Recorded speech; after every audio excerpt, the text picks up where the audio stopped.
What's up? This your boy Juvie the Great, and you locked into the bigger picture. You heard? West Coast. Oh yeah, you know I had to turn it up for one time. Elliot, you ready? DJ Head, you ready? West Coast. Hey Jeremy, you ready? They know it's time. Let's get it. It's a cold game, cold world, that's why we talk about it. Ain't like everybody else that'll just walk around it. Views is different, snap a picture and now it's vintage. Cause it ain't just talking for the views, that's how he meant it. It's the bigger picture. Yeah, it's the bigger picture. Yeah, it's the big picture. That's crazy. That's crazy. The bigger picture. Oh shit. What's up, bro? Uh-oh. What's up, bro? No, we from in Detroit? From Detroit? Yeah, this Nelson coming out of Detroit. Much love to y'all. I'm a day one watcher and listener, Let's so it's go. a big honor. Day one watcher, Nelson. What's up, Nelson? Detroit is our What number up, one y'all? fan base. Detroit. Hey, are you at the Yo, office? I saw the live when we had all the Detroit folks out there. I was happy to see that we had some folks representing. As you should, bro. Are you at the office?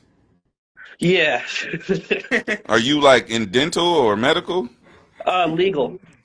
I do immigration. Word. legal. That's the real work. Hey, what will it take for us to sue this nigga? Yeah, I've been working on that.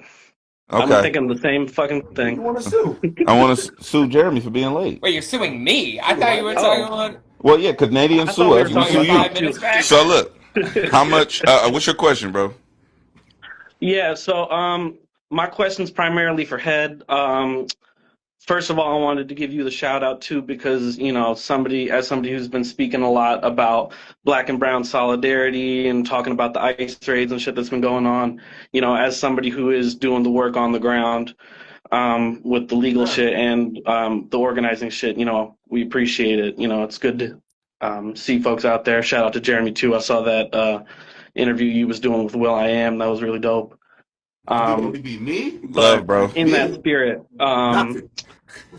I remember right after the pop out, there was some conversation about like Latin representation and whatnot. I know there was some folks online. I think Company Man had a conversation with some cats about like some folks were feeling a way about there not being like a lot of Latin gangs and whatnot up on stage at the pop out, and then afterwards, you know, a few months past, GNX drops.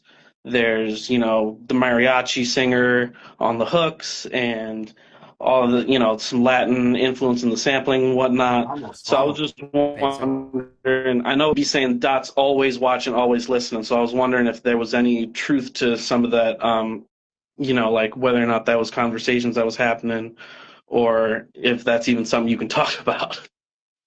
Who's the You PG wanna Lang know? Latin artist? What question are you asking? What's the question? He wants to know if GNX Latin influence was a response to the backlash of the pop out. I'm assuming. For not having Is that what you're asking? enough. Yeah, basically. No. No. There's no dissertation. Oh, But it's no, hard. bro. We. So you from Detroit, right? So you know. Okay. Yeah. I've explained this kind of before, but where we from is there's two sides of Los Angeles. We from the east side, right? So the east side is basically the other side of the 110. If you were to look at a map, like Broadway is the actual barrier, but the other side of the 110 is nothing but black and brown cohabitation on that side of our city, bro. So we've always been integrated and ingratiated with one another, and we've always like there's obviously, you know, some back and forth that occurs between certain sections and groups, but for the most part we share the same neighborhoods and influences and all that kind of shit. You know, you'll see there's even specifically in Watts, and I know certain parts of Compton, there's actually certain factions that share hoods. You know what I mean? So it's not a response to there is no response to the backlash. That's just internet propaganda. And response most to people excellence. who don't know what the fuck they talking about who ain't from here. For sure. I just wanted to get y'all's opinion, or like have you speak on it for a second, especially because I didn't agree with it myself when I was hearing some of those circles. And I was like, that's not how, you know, folks roll out there. I've been to LA and I know we tight out there, so it's like it's not. Yeah, for sure. anything No, it's about all that. I good, want bro. you to. Mhm. Absolutely. Just for full transparency, like the Mexican community is largely responsible for my success. So I don't, that's why I speak up. Just, you didn't ask me that, but I'm just telling you. I don't fuck around with that divisiveness. I don't fuck around with that. So I fuck with the brown like I fuck with the black. Like, to me it's the same. So Amen, brother. Black and brown, we run this town. I love that. Yeah, every you time I already heard know. that you say that on this show, Hey, I was like, don't fuck be yeah, bro. exclusionary of Jeremy Hecht and one half of Elliot Wilson. I'm actually black and brown and a little bit of Greek, man. I'm black Yeah, and brown myself, buddy. All right, bro. Thanks for the No, question. appreciate you, Nelson. Absolutely. Keep doing the good work. Love, bro. For sure. Next caller, I didn't really enjoy him. Next call, Because you weren't involved in that one. Take another? He took too long to get the fucking shit out, and then he act like he's being counter whatever. He don't agree with it. Like get the shit out. Like get the shit All out. right, next Ask Let the the question. man live. Let Nelson live. All right, this is the next person. Long-winded I ass. fuck with you, Just get Nelson. it out. Elliot, I like everybody's it. not a professional talker or journalist. They don't know. What's up, Land the fool? plane. I got faith. What's up? I didn't expect to actually get accepted. I just, Are you ready? No, we Are you can ready? tell, Are nigga. you You ready? are you in the bed, nigga? bro, I'm in the host. Okay, so I'm in Oh, San niggas from the Diego back? because Yeah, don't. Wait, Hey, calling for you get after out don't the. let the distractions get to you. Hey, Just get out the walk in. bed when you call me. I'm here to talk to Television on the Jeremy Hecht, Hecht. you Fuck can your do head this. board. All right, what's your You're gonna question? get taunted, I believe. What's the question, bro? Mr. Hecht. Okay, so Oh, you go right to the white man. I'm going because we just talked about the Block it black and out. brown. Block it So out. I want Lock in to on the give question. Jeremy his highlight too. Okay, let's go. You talk to the But live white man in the middle. but no. So I mean, we see Gina Views dropping her mixtape, right? I don't know if this is exactly true, but I kind of see Gina Views as kind of like GJ has like kind of little sister, kind of like helping her on the up and up. And Elliot is kind of that to you. I kind of feel like he's kind of, at least I haven't been consistent with the show, but the vibes are kind of that Get like He's my consistent. Get my my, consistent. my big bro. Yeah, my right. mentor. So what I want to know. Ain't nobody gonna mentor you. Bro, No, let I'm him fucking- ask the I'm fucking question. with you. I'm fucking with you. I'm fucking Bro, with you. get to the fucking I'm fucking with question. you. What I'm saying is, when are we getting the Jeremy Heck mixtape? We see Gina Views on her rollout.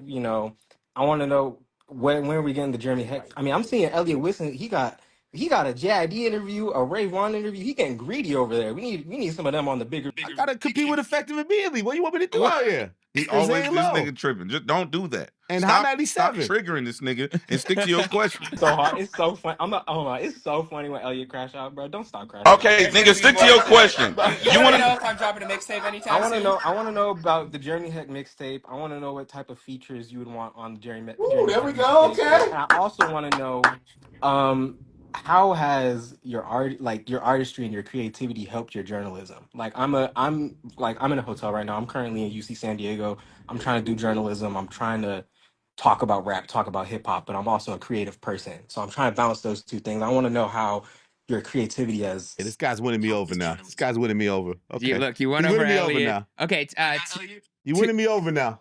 I like you guys. I like you now. Two answer. Okay, so in terms of the mixtape, I have no concrete plans to drop any project as of right now, but I will say there are more bars coming. I have been writing, and I have a couple places that I'm gonna put those bars. So there are things coming, but I would like to do something more with. There's a lot of creatives in the space, even in the journalism space and the content space, that also can rap really well. I would like to have some features from those people, and then artists that I respect on a rap level. Like, you'll hear a lot of bars if I do drop a project. It won't necessarily be like overly singing or creative, but in terms of creative process and understanding how to make music or how to write, at least to some degree, it's helped me at least know what creates a good verse. Like, I can't rap as well as anyone I'm dissecting, but I at least know what makes a good metaphor, what makes a good song structure, what makes a good lyric. Like, it helped me dissect bars. And the other thing I would give you for advice, and any creative out there who has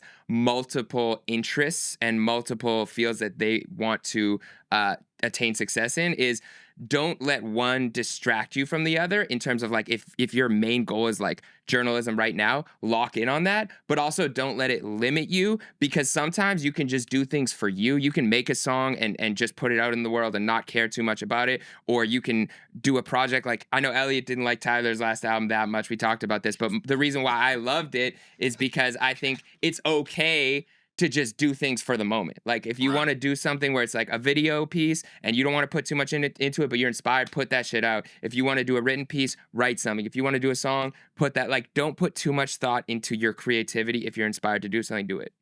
Okay, for sure. Thank you All so right. much for that, bro. I appreciate y'all. Y'all doing Thank you, real bro. good work and inspiring me on my journalism. I'm trying to take one of y'all seats for real. Hey, we love See, that. that One day. sucks. No, one that day. sucks. That sucks. Go ahead, I hate all Elliot. that Get shit, it yo. now. Get it. So you don't need that last part. He blessed you with guidance.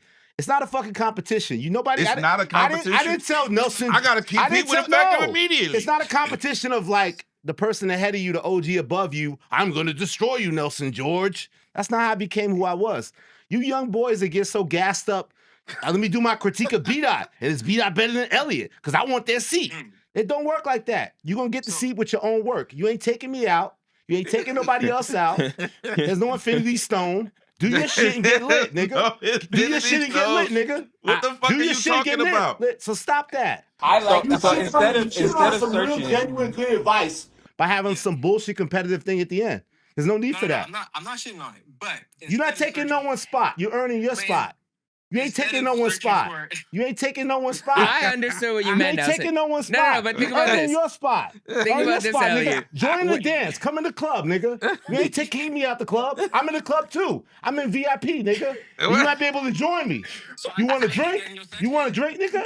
It's gonna be an Good episode. night, man. Good night. It's gonna be an episode. Good night, man. Nelson, don't I worry. told I'll you not to trigger this nigga. I'll defend but you. he's already on high. I don't know what y'all did to him before y'all started. But I told you. Rub that shit in, nigga. Okay, but can I ask Elliot something? Instead of searching for infinity stones, what should journalists in the space that you are in be spending their time doing? When you're blessed to have gems from a colleague that you respect and a peer, absorb that shit and shut the fuck up. That's what, and say nothing and leave with motherfucking gratitude. Jeremy X should fucking invoice you, nigga, right now. Ask him what's Cash App. Cash App, my nigga Jeremy, $50 right now. Nelson, You out of your fucking here's what mind. I'll say. Fuck outta here, B. I personally love the hunger, and I You get lucky this show fired is up. free, nigga. I take this shit to Patreon. I Fuck get you. fired up by this because Outta your I think mind? about it like when J. Cole sampled Jay-Z saying, Jay-Z was saying there's a person eating their cereal right now and all they can think about is how they're gonna be better than me and out-rap me one day. J. Cole sampled that and put it on his debut album that was put out And by did he Jay-Z. take Jay-Z out? Did He J. Cole never take did. Jay-Z out? Never But did did. J. Cole become a fellow Hall of Famer? He did. And one of the GOATs in the game? He did. But That could happen to you, nigga, but you gotta understand what the game works. Stop falling for what these internet niggas do and what you see on your fucking timeline. Yeah. Nobody takes nobody out. You either join the club or you don't. And most don't make it. You ain't taking nobody out. Just you gonna put yourself on and reign, King, but you ain't taking nobody out. And there's room for everybody. Unless there's a real direct competition. I had to kill the Source magazine. What? I had to do it. What? Do your research, nigga. I had to do it. But that's What is different. these That's niggas not taking talking somebody's about, spot bro? out. Hey, bro, listen. But that wasn't based on individuals. I didn't take anybody out individually. Bro, what question? What's the you What asked can I hella ask questions. Elliot that made him crash Invoice out? this nigga. The what Nah, journalists bro. should be spending What their is your time Cash doing? App, Jeremy? I'm not a full Question. journalist You yet, gotta so I show can't it speak to. for that, bro. So, we All right, appreciate bet. all right, bro. it. Thank This you, nigga bro. greedy. Oh man, Okay. you might kill a call segment, man. That nigga was greedy. Since we're here then, okay, we They got say you want to hug, Elliot? Elliot, This is too early for me to no. crash out. Since we're here, Was my crash out justified before we go? What is No. No. Yes or no? No? no. That's the people. Well, you can ask them. I agree with you in the sense of like the way he worded that is coming for our seats. Our seats aren't You gave able. him You can't. incredible advice and with earnesty and honesty. And he says he's gonna take his spot, take all our spots. How is that he cool? didn't say that. How's that But- cool? but He you literally know that's didn't not say what that. he meant. He He- said, I'm going to take one spot. He didn't say all. He said, I'm Not- coming from he- one of those spots. But I didn't take that in the sense of like he's actually What trying to spot? come Is for this a fucking chair. show I created? This show? What are you talking about? I agree that with your point that you should work hard enough so that you can have your own spot. And that is true. Okay. But now we got to ask because I need you to keep the same energy. Okay, so you're saying there is no taking of spots, there's no competition. When Tyler, the Creator, gets an interview with Zane Lowe. Oh, here we go. No, I'm just saying because you got to keep the same energy. Tyler, the Creator, gets an interview with Zane Lowe or Hot 97. How is that not room for everyone to get interviews with the same artist? What are you talking about? There's no spot. What does that mean? There's Like, no spot. You said there's no spot. If there's not a limited amount of spots, why? As long as I get the interview that I want, I'm fine with going to other platforms. The clips I got early went well, and I thought Effective Immediately had an obviously well-praised, incredible interview later on in the cycle. I don't care. I'm not a hater that nobody else can eat, but I want my plate. So and if I get denied my plate, I question the surroundings, and I'm bold enough to say, I don't like that shit. And everybody, I say that, I'm the bitter old man that crashes out. I saw them tearing me up because Joe Budden clipped this segment where I was giving my take on my frustration about not getting the interview, the first interview, which was the Hot 97 interview, and speak candidly and honestly about it. Like, what do you want me to do? I can speak candidly and honest about it. You know, and I do like the album. I do love the album. I don't love the album. I like the album a lot. I don't love it. And I love the last 4 albums. So again, I'm not bashing Tyler's album, but I just feel like there should be a better balance. Like if you just did Ebro, which also kind of represents Apple, now you're going to do Zane Lowe. But I get it. He has history with all these people. But what if he was planning? But in the competitive field of it, he pops up and does his 87th Narwhal interview. I'm not going to love it. Like it's just, I feel. No, I'm not mad at your feeling. Honestly, most of the time you get upset about this stuff, it's very justified. I'm actually agreeing with you. In this case, I just disagree because what if he was actually planning on doing an interview with you and he was in this hypothetical case, and then he sees you being like, why the fuck didn't you do an interview with me? That's why I think it's interesting. Yeah. That's why I wanted to ask you guys that point where with an artist, it's rare enough to get an artist of his stature, right, to sit down for an interview. Yeah. I wonder would he sit? Did I disqualify myself? Because that's what some fans were saying. Like, now I've disqualified myself from any chance of getting a Tyler interview because I gave my honest opinion about the record itself and voicing my frustrations by him going to other platforms.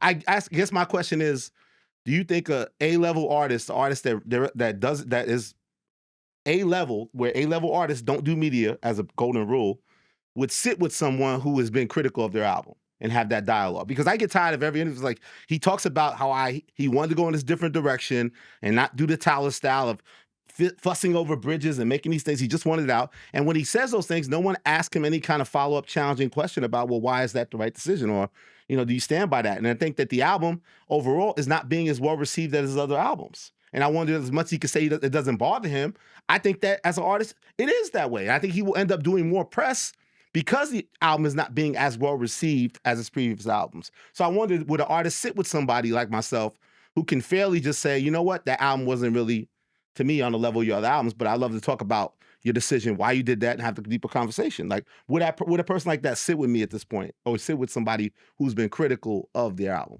Well, I think those are two different things. Like, okay. So being critical of an album, absolutely. An artist should sit with people who are critical of an album. Have we seen that? Charlamagne and Kanye was one of the best combative interviews I've ever seen. Now, that was a good I one, wouldn't dude. go about the way it, like, a lot of journalists wouldn't go about it the way that Charlamagne did, but because he went at it that way, it was one of the most unique interviews and moments, that was more right? Charlamagne's shock jock era. He's evolved. He's not in that same so thing he might do it differently now too, but at that moment, that was one where That's a good one. Kanye went in knowing that these people disliked his album and still went for it, and it was entertaining. He didn't like Pablo? Was it Pablo? No, it was Don Yeezus. It was Yeezus. Got you. Now, I would say it wouldn't disqualify you for not loving the album as much, and it would actually make for a great interview because you would ask questions like, why did you make this creative decision?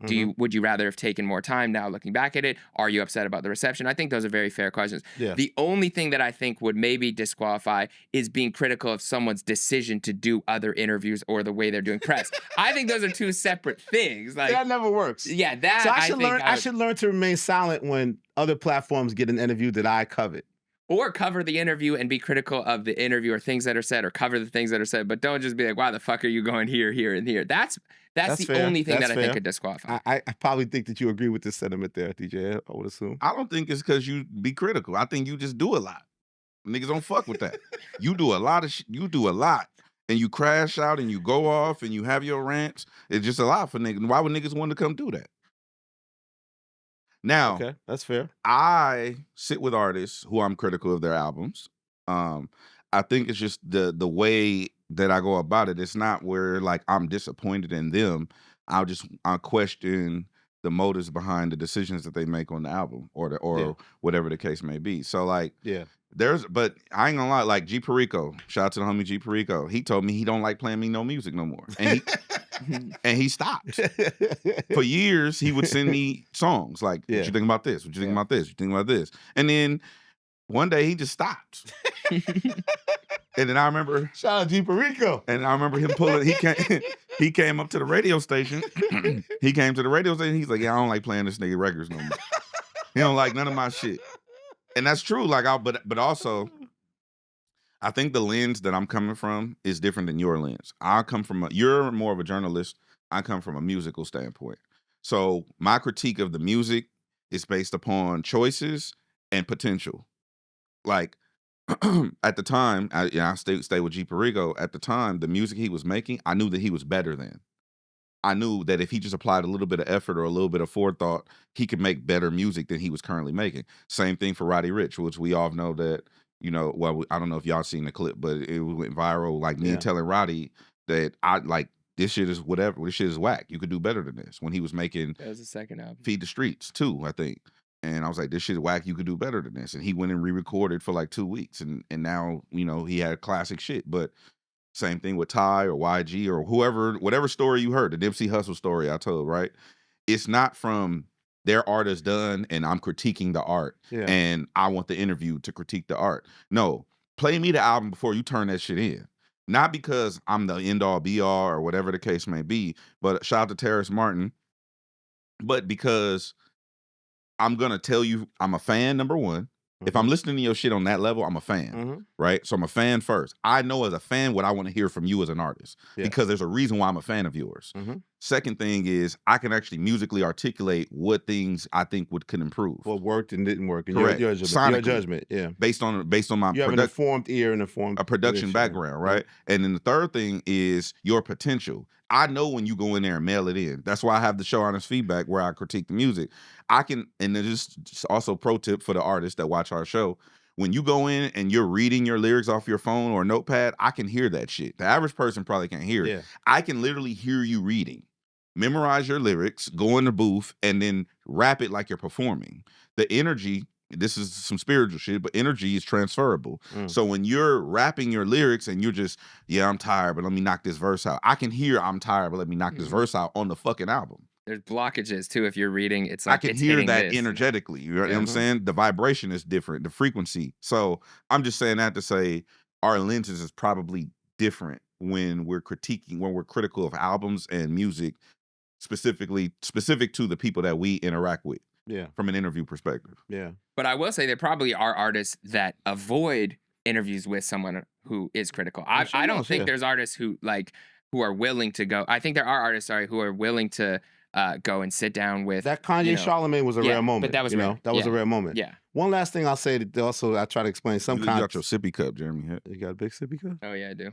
To give some context, again, I think it goes back to also my magazine background where you were literally competing. Let's say it's The Source against Vibe or Double XL, and you were fighting for that 1 month of who could get that cover, with the stakes being you're trying to sell a product on newsstands and succeed. So I've started in that 1992 with Beatdown, Ego Trip 94, 96 at The Source, 99 I take over Double XL, and I run Double XL 2008. So my whole career from 1992 to 2008 is I got to get that story before you get that story. Oh, and also, so that was how I've been built. It's a trauma reaction. It's the monster. It's the foundation of who I am. So I kind of go back to that. I want to add to what you said. But that doesn't work in the landscape today. Obviously. I want to add to what you said because I come from radio, and we were conditioned to believe, we were conditioned, we don't fuck with them over there. We don't talk to them, They're the ops. We don't take pictures with them. We can't be seen at a party with them. We don't do parties with them niggas. Of the festival. And I'm like, bro, that's not how it go down for real. You come from the era where, let's say you lose, let's say right now you're running Double XL and you're competing against The Source magazine, and The Source gets the Tyler, the Creator cover. You could be out of a job. Right. Yes. So I understand. Yeah, that makes sense. The archaic structure of those infrastructures. That's not the case anymore. No. But I understand the programming that goes along with it. You have to almost unlearn you that gotta unlearn behavior. That shit. But that makes a lot more sense when you describe it. That's 17 years ago. Yeah, that makes actually a lot more sense. Well, we are talking Tyler.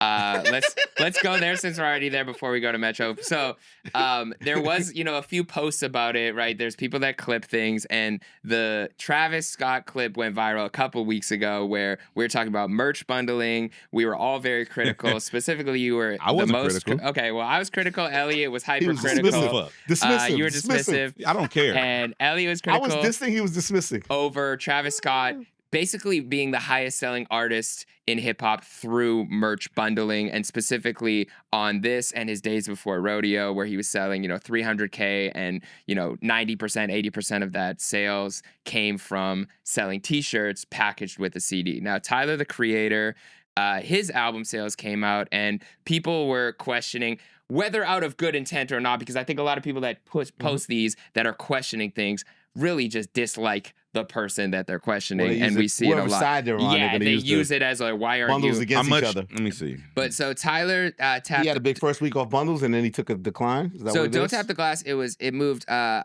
most of the week's total sales. So it was 197,000 equivalent album units in just 4 days. But It dropped most on of the Monday. week's total sales came from pure sales. Don't Tap the Glass moved 128,000 copies, pushed heavily through Tyler's website. The drop included 5 physical formats, a vinyl, a CD, and 3 deluxe box sets packed with branded clothing and a CD. Each version came with 1 bonus track that wasn't included in the 10-song digital edition. Those exclusive physical bundles gave fans something special and significantly boosted sales figures beyond those from streaming alone. Yeah, obviously everybody plays the bundle game. I just don't like to see it become a popularity contest, and that I think that Travis Scott has a recent history. Last year, days before Rodeo, outselling GNX, a 10-year-old mixtape. What was the year before? He outsold For All My Dogs with Utopia. Drake, yeah. And then now he has a big selling Jack Boys 2, which again, who's talking about Jack Boys 2 right now? That's not a true Travis Scott fan. So I get it. The structure's that way. But I guess to me, all I said was that we have to revisit it because they also said that the numbers have to be proportionate to a certain extent. And I think with Travis, his numbers were so high in one way compared to the streaming that Billboard in the past has red flagged that and said, you know what, that we don't count those. I'm on Billboard right now. They did it to Nav. Remember, Nav came out. He has 87K, he ended up with like 17K or something. So I'm just saying that I think that Travis does it in the most effective way, that he strategizes around the bundle in ways more than any other artist. And I just don't like how big the results are. I think that it needs to be revisited because I think the levels of success of it don't match up to the cultural impact. So doesn't mean it's not a successful project, but I just think it's real out of proportion. So right now on Billboard, Tyler is 40. He's 47 on Billboard with Ring Ring Ring. He's 51 on Billboard with Sugar on My Tongue, and then 59 on Billboard with Big Poe as of right now as we speak. And then I'll Take Care of You is 66. Nothing is cracked top 40. Let me double check that because Where's he on the album? The album, I was gonna go to that next. So does he have a second week of I his did album the yet, or still songs his first week? I did the songs because to Elliot's point, nothing from Jack Boys is even close on here. Yeah. So wait, what's the numbers again for Tyler versus Jack Boys? Tyler sold 197. Jack Boys, I think, was like 280 or something. 230. The point I was making is that that's not always indicative of the hype around the records specifically. You know what I'm saying? So like the bundling does inflate the numbers overall, grand scheme, but still people aren't fucking with the songs. You know what I mean? Like it's like, oh, I want the t-shirt or whatever the case may be. So I do think it skews the narrative a little bit, but I also don't care that that's like, if you could find a way to maneuver the system. But see, I can't if we look back on last year that Days Before Rodeo is the bigger album over GNX when that doesn't reflect what happened in culture. That's why I don't like it. I agree with you. A but 10-year-old mixtape but here's the didn't thing. define the past year. But here's the thing. GNX did. When you search up biggest albums, and when you look back on history, it's going to look like Days Before Rodeo. Oh my God, it was such an incredible mixtape. No, it's not. Explain your grandkids why. You want to know? You want to know why it's not? You want to know why it's not? Okay. Because if you go back in history and look at, let's say, Jay-Z, right? Culturally, Reasonable Doubt wasn't the thing. No, there were all examples of that. Yes. The sales didn't. The sales. But that's not the same thing. Listen, you have to let me finish. Okay, my bad. You're right. The sales don't dictate the narrative. The sales are a metric that the world uses to indicate success. The metrics come from that. Culture, people, the streets, us, whatever the case may be, defines what that moment is. Reasonable Doubt is a classic album, right? To your standard, right? Yes. Okay. Culturally, it's one of the most heralded albums of all time, right? Yes. But first week sales would tell you otherwise. Yes. That's what I'm saying. I think there are plenty classic albums that didn't sell well. First, we don't know we don't care about the first week of what Illmatic had. Yeah, but that's it. Yeah. I think it does matter head. I disagree because if the numbers are so comparable to each other, if it's let's say Travis 338 and it's GNX 342, 342 against 338, that seems like a fair race. So they're being judged in this thing of like the big mainstream breakthrough. They're being judged on that scale. Jeremy, you see what I'm pull saying? up the. You're not gonna respond to that? I know. I'm listening. I just want to pull up the numbers so I know what I'm talking about. Okay, pull up the last year's sales. I think when the numbers are superstar levels and they're close to each other, then the numbers do play a part. Because I'm looking because they are competing on a scale. I'm thinking about what you said about GNX, right? I don't remember the first week sales for GNX. That's what I meant. I'm sorry. Pull up first week sales for GNX. I don't care about the first. I'm talking about the end of the year sales. Okay, end of the year sales. I'm trying to counter what you're saying. Okay. Nobody cares about what Reasonable Doubt sold, and we view it as a classic, right? Right, but I'm saying the impact that GNX has lasted. And people feel the impact of GNX regardless of the end of the year. And Travis's number being above him last year as the top seller, when their numbers are comparable to each other, is a part of that story. It's not this, it doesn't work in a bubble of like, this is appreciated underground. Like a Freddie Gibbs album can be appreciated. We don't care about the sales in that judgment. But if you're looking at the sales, and these are the big stage of the big stars in hip hop, I don't like that Travis with a 10-year-old mixtape bundled his way to looking like he has more of an influence than GNX. It's crazy. The numbers are comparable. Sold more last year than No, just go GNX. to 2025 year in hip hop on Wikipedia.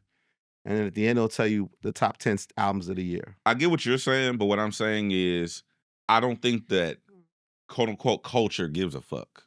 I don't care about, I know culture. Culture is the one that's going to say Reasonable Doubt is a classic. I don't care what it did, what the sales are. Right. But go up. There we go. Finally. Okay.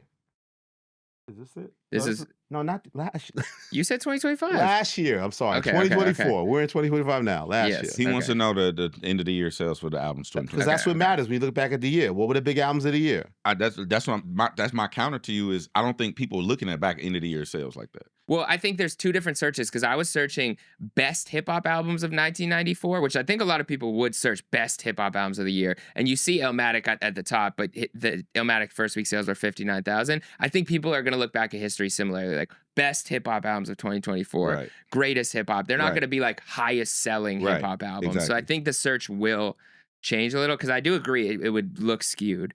But okay, highest first week consumption. This is what you were mad about here. Yes. So what's going on? Days Before Rodeo is at 361,000. GNX is at 319,000. Chromacopia 299,000. 361 against 319. You're mad that like when you look at the biggest albums of the year. These are fellow superstars. Yeah. Kendrick's the biggest star. Eminem, Tyler, and Kendrick got outsold by a 10-year-old mixtape by Travis Scott. Technically, that's not what happened in the year hip hop. Yeah. So this is it right here, right? Yes. 361, 319, 299. And to my point, I think that Chromacopia and GNX are going to be looked at as the ones. I don't think people tuned into the culture with context. No, I'm talking about if you go ask Whoopi Goldberg, she's going to think that Kendrick Lamar and Tyler the Creator had a bigger year than Travis Scott, hands down, not even close. That's what I think. If you ask somebody who's completely outside of the culture, you can go ask fucking Angela Rye, okay? And she's gonna say it's not fair. Angela Rye is a little bit connected. No, I'm just saying she's not in hip hop like that. But I agree. Optically, it looks weird if you're looking back and you're like, "How is this year?" It's wrong. It's not wrong. Fucking weird. It's wrong. It's wrong. It's right and wrong. I don't think most people are looking at that, but I do think it looks wrong. What if a kid? Okay, look, one last scenario. What if some kid? I think I might have said the scenario. Comes out the game. He's a mumble rap kid from Atlanta. He makes a big bop that's incredible. Yeah. Makes another bop. Anticipation for his album. On the low, he's also a fashion designer. He makes incredible shirts. He has the new Godspeed type shit, right? And then he decides to bundle his album with his collection of his new T-shirts and da-da-da-da-da. And kids want the album and the T-shirt because this is the flyest young dude, da-da-da. And then he does 500,000 first week. All right, let me ask you a question. Would there be outrage? Let me ask you a question. Would there be outrage? Because I want the shirt and I like his little bops, and you're like, this shit is 2 minutes mumble rap bullshit. To your point, let me ask you a question.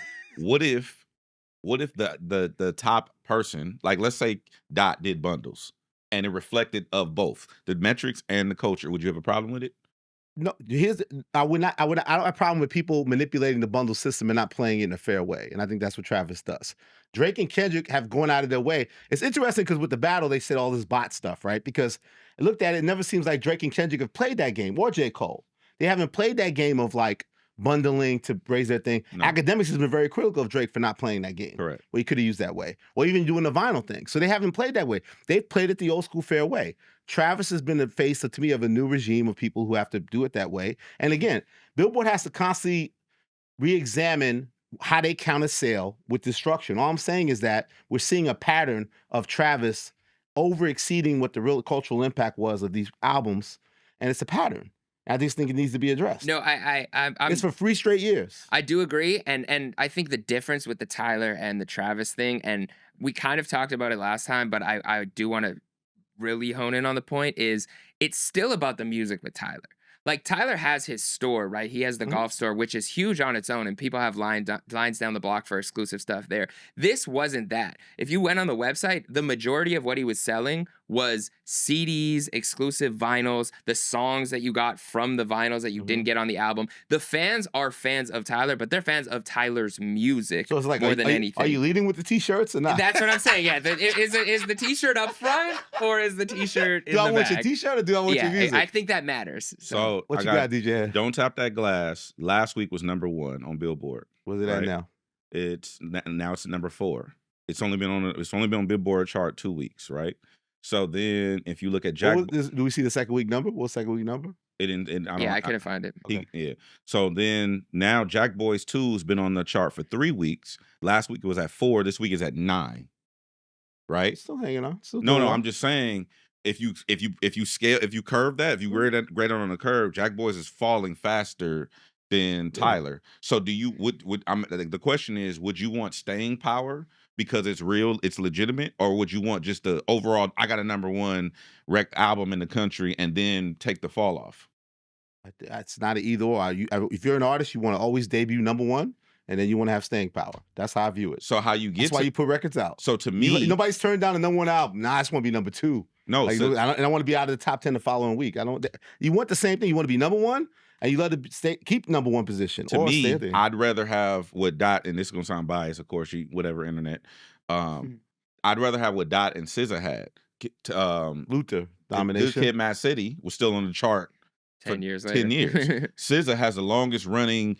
SOS, I think, was on the chart. Yes. I'm just saying, I'd rather have that. All I'm saying, we can land the plane here. All I'm trying to say, I understand that culturally things work. They're not defined by numbers. Yes. I'm saying that Travis Scott, a superstar, is competing with other superstars. And the race is close on its own because how good these artists are, right? And how his fan base is.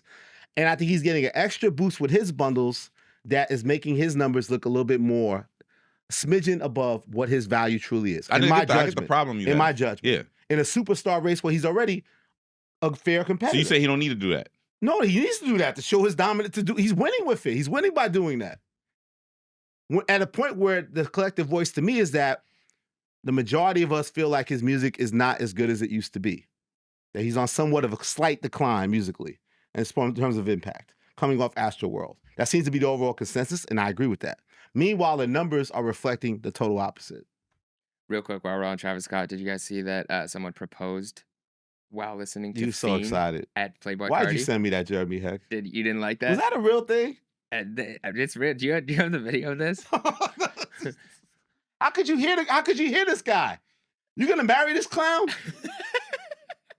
wait, we need audio. Is there music playing? I didn't even click on it. You not gonna click on I it. actually haven't even watched it. I just saw the headline. But I assume it's real. Is she? I don't want to say you can't speak on things like that. Yeah, because if you're bigger wrong, picture! if you're wrong there, That then can it's- always go wrong. Yeah, you can't Respect that comment on woman's it if choice. you're wrong. Whatever's Yeah. going on with her. At least he took a knee. I do respect that he took a knee, but how you I doing mean, that to that proposing song? standing up to Jeremy Fiend Heck, would be as nuts. somebody who's closer to What knee do you take? which knee do you take? Did he get it right? I actually don't know. I've never looked into it. She said yes. How the fuck you supposed to know she said yes? She hugged him and kissed him. That's a good Yeah, sign. but that could be like, oh, you're so fucked. Yo, pause. Yeah, We're gonna talk about when we get home. Nah, yeah, I would suggest that she say no, only because God is What? not in Damn. that union. That was some hate shit. Damn. No. Do it later and say yes. But in that moment, just be like, God is not with us right now. How you know? Unless they're maybe God's they were not like with us. praying and they're like, let's God's not even in the with us. midst of this devilish activity behind us, while everything's trying to come at us and fiend is being chanted, our union remains so strong and God is with us so much that we can overcome any challenge. That is why I propose to you in this very moment, my love, and us and potentially a baby, maybe not, I don't know, can have a happy future. In this moment, will you marry me? Maybe that's what he said. God's not finished. Hey, CT, I really pull up every God's week. not finished. I really pull up here every week. You don't think he's saying that? Look, you can tell. Look at all the flashing lights in the background, the red, the fire. He's like, even Every with week that I be fire here, and the dog. hell No, in the Jeremy thinks background. this is some real demonic satanic shit. He I doesn't do. like. He doesn't like when it's the fiend. He doesn't like that. Do you think Miles Minnick wouldn't like this? All right, let me ask you a question. Miles Minnick can't What's come the out name of and this do a song? cover. I don't like saying it. What does it say right there? It rhymes with "een." Does it say that, or is that an exclamation mark? Okay, technically FE exclamation mark N. Okay. Yeah. So how is this? Well, when they say it out loud, they're not saying the exclamation mark. They're pronouncing it like the demon. God's not finished. What was the Kanye song with the God's not finished? What was It's on Donda. it? Donda. Yeah. That. Oh my Minnick God. wouldn't Drake like gave me a this Donda song. review. Let's snitch on Drake. 'Cause we don't know my friend anymore. song. Wait, what? Drake gave me a DM of his breakdown of Donda. He gave me a Donda review, off the record Donda review, which was Off the record, Wait. you saying it right now. I don't fuck with him. He don't fuck with me. It's But it's you a wrap. still, as a journalist, Elliot Wilson, I'm gonna I hold didn't you. take a code. It was in the Instagram DMs. I don't even have that account anymore. The same If- DMs I'm he not, gonna called you a say, rat. I'm not gonna say all the criticals. I just say let's say he didn't love the album. And Elliot he gave me a Wilson. track. I'm not saying specifics other than to say what he liked. I'm being positive. Stay with me. Ride. Okay. Ride with me, man. Okay, Insider we're- info. Can we Okay, ride? we're right. Also, like he does it for the sport of it. So, yeah, Donda came out. So I said something, just to fuck with him, so he break records down. Yeah. So he just gave me this like really critical Donda review. Yeah. Didn't love the album, was breaking things down in a very spicy way. But he loved that God's Not Finished record, right? The God's Not Finished thing. He's Yeah. like, that's the only good song. And then he ended up He doing that performed it, song right? at the live show. He's like, Larry I like Hoover. it so much, I'll do it better. He started crying at the show when he did it. Yeah. So it just shows you that, So I was thinking that record, like, God's Not Finished. Because how you be getting all your rants about the shit, so. Well, it's funny because Sidebar. that moment I've actually been looking back at because I was re-listening to some of CLB and some of Donda, and both of those albums I think are really great albums. Like I think they've given enough CLB time that and which both one of you them are said? great. And CLB and Donda. But sidebar. If someone tells this is to ChatGPT, if someone tells a journalist something off the record, does that have an expiration date? No, information given off the record does not have an automatic expiration date unless the person who provided the information explicitly agrees that the restriction is lifted at a certain time or under certain conditions. Let's demon. I'm in trouble. Ask him how Are you long. trying to get me barred for the Journalism Academy? No, I'm I not gotta go trying down to the national. I'm just the saying, National Black Journalism Elliot Convention Wilson, let me going tell on you right now something. in Cleveland. You say they're gonna strip me of my badge? They're gonna have a Let me meeting? tell you something. They're gonna Everything strip I me have, everything I have There's ever a National said, Black Journalism 50th anniversary in Cleveland, Ohio, going down this weekend. everything I Are you have trying ever to get me said barred? off the record to any one of you niggas or any one of these niggas or any one of you niggas is off the record Forever. until you die and I die, both of us. Then after that, What did I really say? That he didn't love the album. He loved God's Not I don't know, Finished? but you said he said off the record. I could have gave way more details. I skated around it, right? Yeah, you just said it was critical of the album. Critical of the album And then at a time when they weren't good. They've had their on again, off again relationship. This was before they linked up with Jay Prince, though. I'm assuming. Exactly. Okay, so But then, I think God. God wasn't finished. Yeah, This nigga's insane. Jeremy is showing his religious background. So I want to give him some context as a journalist that brought people together, right? The God's Not Finished record. That's how we got the Larry Hoover moment, man. It brought things together. So God did. God was not finished. God God did. did. Wasn't. God did. God did. Okay, can I say that JID did? Can I get do we do the new segment? I'm just being honest. Yeah, You let's ready do for it. it? Okay, all My right. big take trying to impress my colleagues. Okay. I'm just being honest. This JID guy did it, man. This JID guy, God does like ugly. It delivers. It's gonna be one of the album of the year contenders. I think by the time this comes out Saturday, everybody in the internet's gonna be talking about how JID got album of the year to stir it back up. Is it the Clips? Is it Alfredo 2? Is it JID?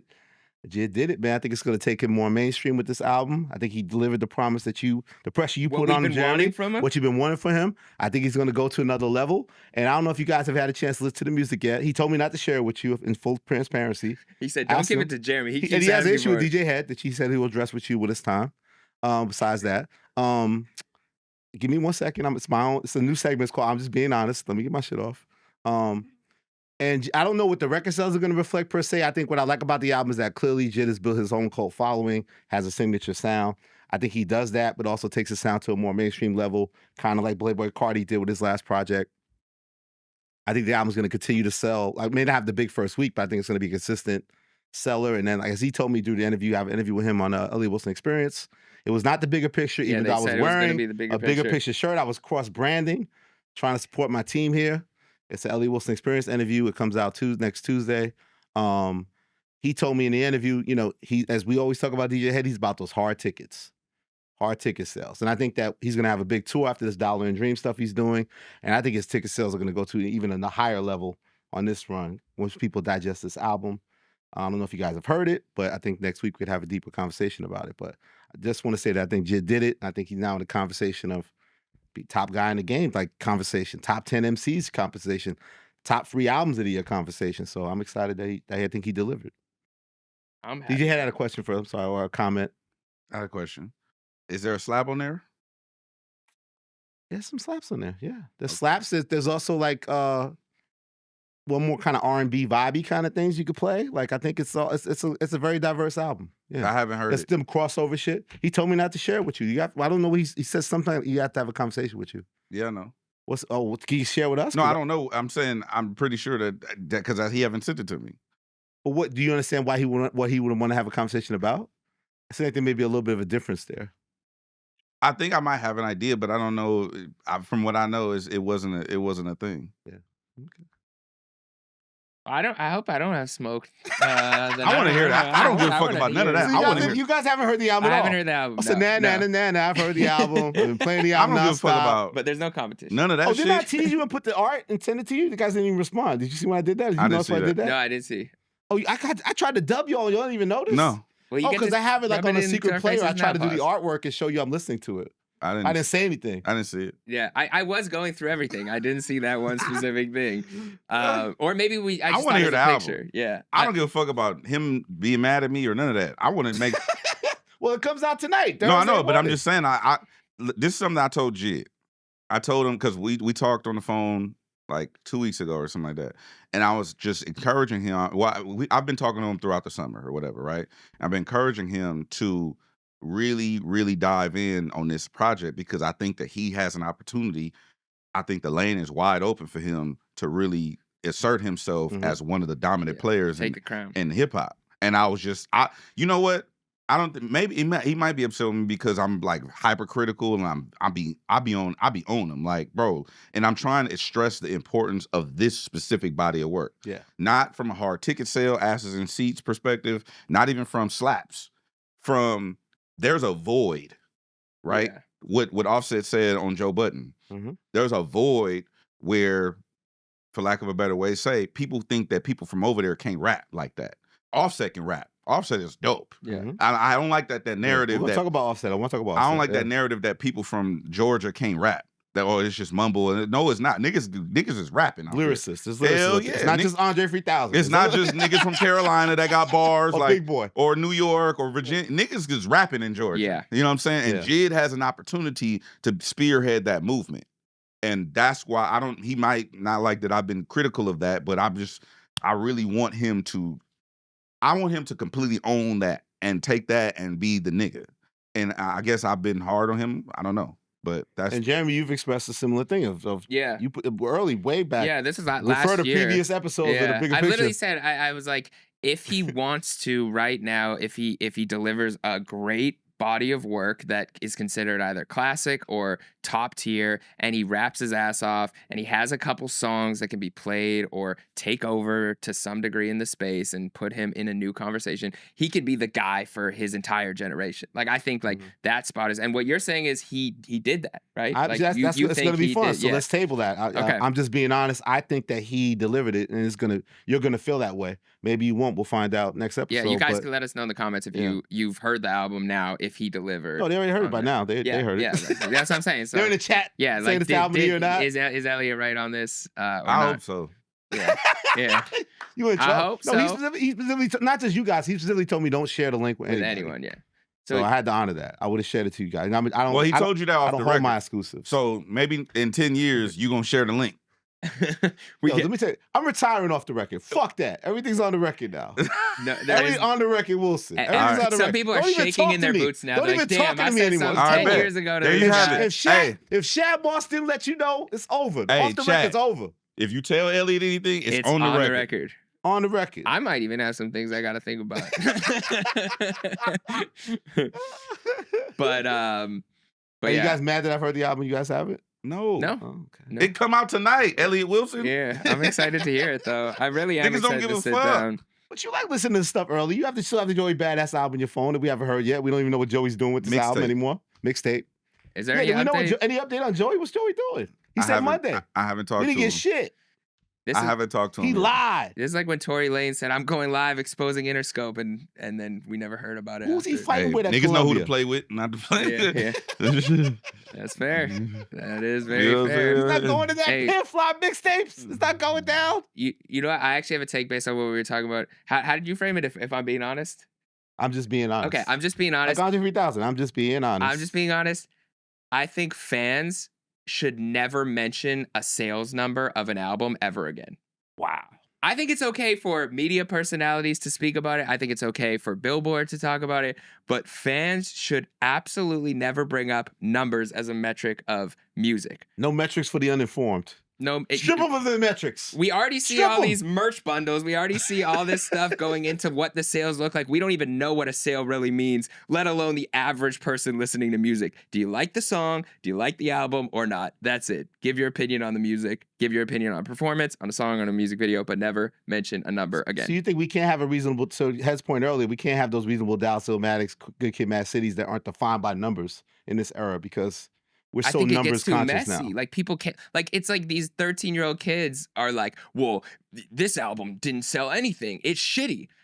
Is it shitty because it didn't sell anything, or did it just not have the marketing budget that another album had? Or are they an independent artist? Or was this a mixtape versus an album? Or did somebody bundle their album together with T-shirts and this album? Like, it doesn't matter. Killer Mike won a Grammy. Do we know what Killer Mike sold? No. Not at And all, it was a great right? album. You know what Macklemore sold? He killed first week. Macklemore. See how excited they got over Macklemore. Oh, we don't know what Killer Mike did. Macklemore, oh yeah, he did his shit. Drift Shop. Macklemore did his big one. Drift Shop. I will say, as a fan though, buying that Macklemore album, You bought it? I bought it in the store. Did you buy Good Kid, Mad City? Yeah, I did. I did. Which one did they scan first? It wasn't on the same Who day. got the first listen? Which one did you buy first? Whichever came out first. It wasn't on the same day. It was the same year. I bought albums the week they came out. Like the day they dropped, I'd go to Walmart, buy the album, sit in my car in the parking lot, and listen to the whole You had album. a car? Yeah, I was in college.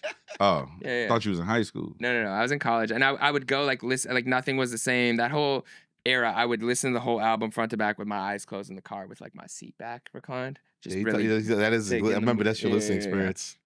Um, White men feeling very safe. What was the closing slap that off safe. of that album, that Macklemore album? Drift Shop. Other man. than that. no. Drift Shop. What's the other one? Yo, what about Ryan Lewis? Okay, hold on. Ryan Lewis Yeah, don't can't get no hold credit. us. Ryan Lewis don't Shout get out to credit. Ryan Lewis. Ryan Lewis. Malcolm, honestly, that run was impressive. He was that was Beat-Out's distributed man, through too. an album or through a label, but he was, I think, the highest selling independent artist ever at that point. I don't like that narrative.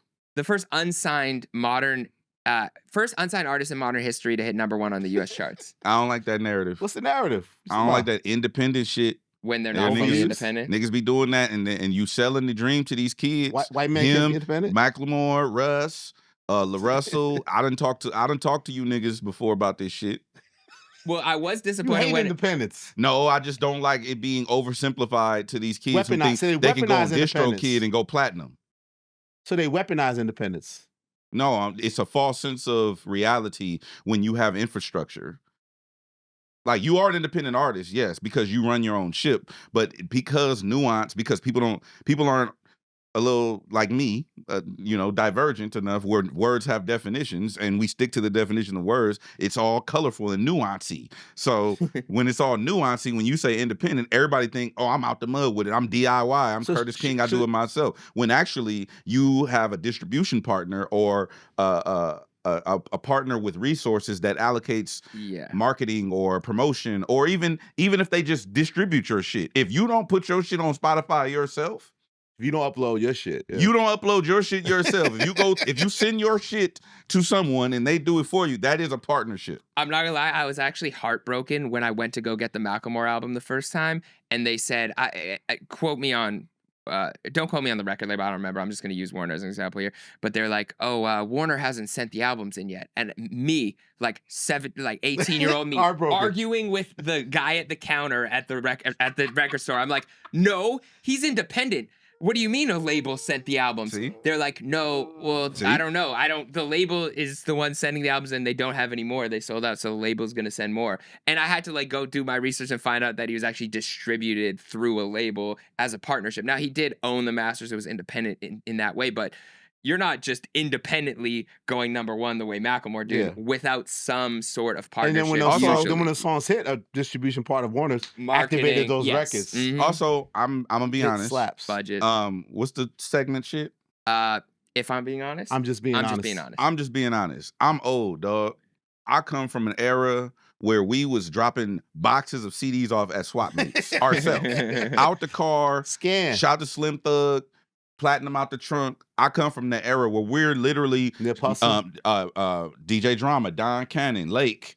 I come from that era where you got a whole back room in the studio with just nothing but CD burners. That's independent. Not taken away from the new age of things, but if the label is distributing your shit, that's not. It is independence because of the technicality of owning the rights and the masters and whatnot. But selling that to the consumer, the average person, person who don't know what the fuck you're talking about, is unfair to me. That's just my thing. Or I agree, because even when Chance the Rapper, there was a whole thing of him having a deal with Apple Music, even though he was independent, musically, the distribution platform makes it so that you have a huge machine behind you. And I agree that the average artist making music looks at it and is like, even if it does inspire them to be more independent, I think that is great mindset-wise, but just knowing that and knowing where you're at and knowing the difference between. So is there something they could say to modify? Like, I'm independently empowered, I'm independently structured. Like, I own the master. Just say you're independent. Like, yeah, I own my music. I own my music. If you own your music, that's totally different than saying I'm independent. Because lead with that. Lead with I own my masters. I own my music. You can say that, or you could say that, or even I have a partnership with a distribution. I have a distribution partner. That's accurate. Yeah. Mm-hmm. Because even DistroKid, TuneCore, those are distribution partners. Yeah. Because again, for the podcasters that watch our show, as y'all probably know, if you go and you use PodTrack, you use Castos, you use whatever, those distribute your podcast to multiple platforms. Mm-hmm. You know what I'm saying? Yeah. Unless you take it upon yourself to go to Deezer, go to Apple, you set up a podcast Apple account, you set up a Spotify podcast account, you set up an Amazon. That's what I'm saying. There's a difference in it. I know it's a little technical, but that's the way my brain works. And I don't like the oversimplification of it, because I'm in studios with these artists and be like, well, shit, what's the name went platinum? Independent. Yeah. Or he did a deal where the album was in every Samsung phone. You know what I'm saying? They sold 1 million goddamn Samsung phones. It was platinum first week. Yeah, that makes sense. You know what I mean? Yeah. No, it definitely makes a lot of sense. Remember back in the day, it was Raucus. I think our guy Jared, who's Uprock's owner, but Raucus, before they got the big distribution with Priority and they went to the partner, they actually were really truly independent at first. They had a whole campaign, independent as fuck. Yeah. And he said they used to it would be hard to actually get your record placed properly in the record. So that was their Spotify front page. If your record was in the front or not. That it would be found. I remember going to record stores and where's the rap section? If there is a rap section, it's all the way in the back. Bruce Springsteen, Born And in the also- USA's right there in the front. And also, I come from the era of it's called shelf space, right? Yeah, So exactly. Best Buy, Target, Walmart, it was an allocation of shelf space for hip hop, and it was 2 rows. Yeah. You know what I'm saying? Yeah, And in then the everybody back. there's a term, go look this shit up, called end caps. Everybody wanted the end caps. There was actually a big debate. There was actually a big fight over end caps. I won't say too much, but go look up 50 Cent end cap thing. There was this whole thing about getting the end cap space when people drop the same day. Who gets the end cap? Yeah, It's yeah. when you walk in the store and you see that big display, And the level on the shelf, Oh, right? yeah. Who's and higher, you who's want lower. to be eye level. Yeah, You don't want to yeah. be down here. It's like a whole There's a psychology that science, comes yeah. with this shit, bro. Yeah. Also, fun fact: back in the day, when albums were in Walmart, where Yeah. you went to go buy your Yeah. shit, and albums were in Target, they shifted to where they didn't sell explicit things, explicit albums. Oh, yeah, yeah. So you couldn't even buy explicit albums at Target or Walmart. It had to be completely clean. But also, they wouldn't even take your album unless you shipped 500,000 copies. If you didn't send out 500,000 copies of your album, they wouldn't even put it in the fucking store. Yeah. Right. And so independent artists were completely disadvantaged in Yeah. in that era. And remember one last thing. Remember in that CD era, they also would fight over to get their own one extra bonus track on their version of the album. You give like Yeah, Walmart this one Walmart bonus exclusive, track. Yeah, yeah. Like everybody wanted their 1 or 2 on bonus tracks Exclusive. specific to So that people would retailer. go to that store. So if you were a fan, it was incentive to buy multiple copies because you wanted all the songs at one place, but you had to go. $17.99 times 3. Yeah. Well, we were talking about albums. We were talking about sales. We were talking about a lot of stuff that is leading to Metro Boomin's Young latest Metro. album. And I saw my guy, the DJ Head, get his flowers with this Metro Boomin album. Yes. Can we play the clip? So Head had mentioned this. Was this last year? Last year. Last year. Oh, you have the clip? Yeah, we have the clip. We were talking about more regional music being needed. And especially, I think this was probably around the GNX time, where it's like, okay, well, we have this LA sound being pushed to the forefront. Are more regions going to follow? And this is last Stradamus. year.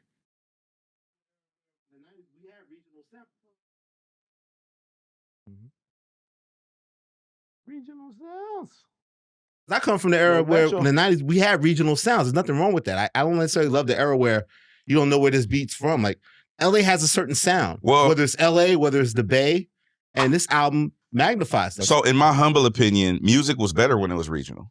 I agree. Because when I listen to Future, when I listen to the project, it sounds like that. Nowhere else is it like that no more. I mean, you have drill like coming from the East Coast, London, stuff like that, and then you got Chicago, It's not Midwest, distinguishable. Midwest drill, but you don't really know who's from where. I like listening to Fat Joe and knowing he from the Bronx. Yep. I like that shit. You know what I mean? I like listening to E40 and he sound That's like what 90s hip hop was. he's from the Bay. Yeah. But that's how you stay up on culture in different regions. If everybody's making drill or everybody's making trap, how do you know what's going on culturally in that region? Yep. Me personally, I prefer it that way. Like even in the Midwest, when the chopper style was thing, you got Twista, you got Eminem, you got Tech Nine, you had Bone Thugs, like all these people who rapped in the chopper style. Yeah. It's like as soon as you hear it, I'm like, oh, they from the Midwest. And when I listen to Dipset, I'm like, oh, them was some Harlem niggas. Like, Yeah. you know, you could just hear it immediately and you can identify it. I like that about music. I don't like everybody sound the same now. DJ Head, There it baby. is, Yeah. Regional sounds. Are you happy to see what we've received? Well, what did Metro say? Metro said, because they were talking about the importance of the regional sound, and basically he was saying this is the Atlanta futuristic sound, even though he is from St. Louis, you know, which is interesting. But he had tweeted, if your homeboy never had to hold you up in the teen party while you was getting twerked on, then you might want to sit this one out.